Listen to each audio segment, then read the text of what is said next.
So this is a 1,000-gallon per day RODI unit that has automatic on and off and is plumbed into the home. So when I went from running buckets or having these out on the back porch, which my wife just absolutely loved, having the back porches laden with buckets and hoses, into just a tiny corner in the garage, it changed the 300-gallon, the 70-gallon, and the 20-gallon water changes completely. Because I'm not running moonshiners, so I do my weekly water change. Okay. So I'm running hose every week. So I got all the Python hose and all the Quick Connect that if I want to top my ATO, this thing produces up to 80 PSI. So it can push from the garage anywhere in the house. I'm running about 100 feet of Python hose.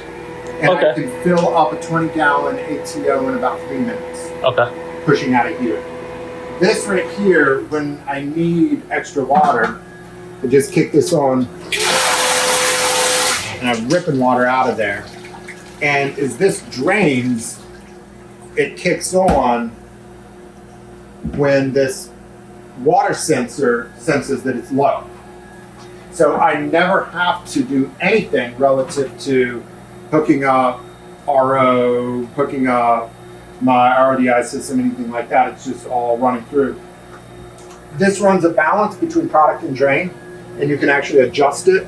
And I'm running TDSI, or I'm running TDS on multiple stages. So I've got my initial big blue filter. This is 2.5 by 20.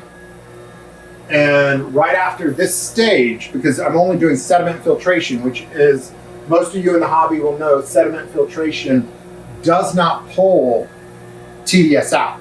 It just pulls the chlorine out. So I've got a carbon filter pulling chlorine here. Then I go into a 4.5 by 20 RO filter.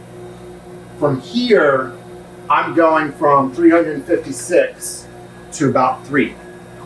But to avoid the diatoms and everything else, I want 0 total goes all solids. So I'm actually running 2 consecutive 4.5 by 20. And if you do the cubic volume measurement, one of these represents about 6 stages in a BRS setup.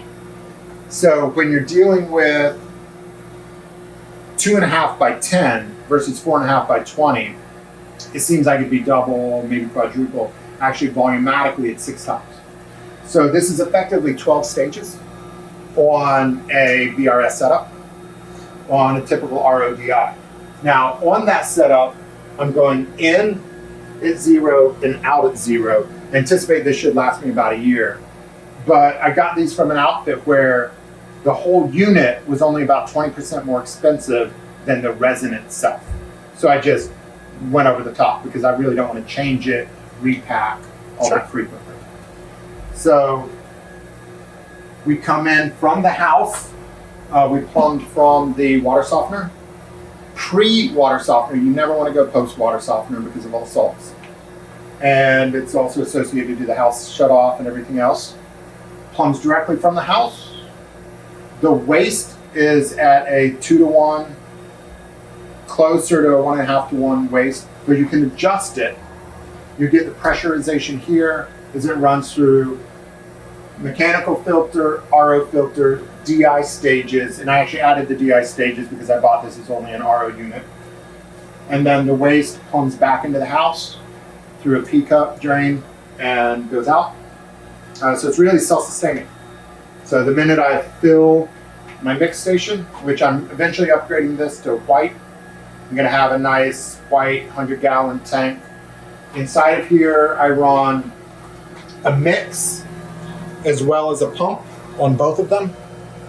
I wouldn't have 2 if I had a larger, but I'm changing water on 300 gallons, so I need a bigger one.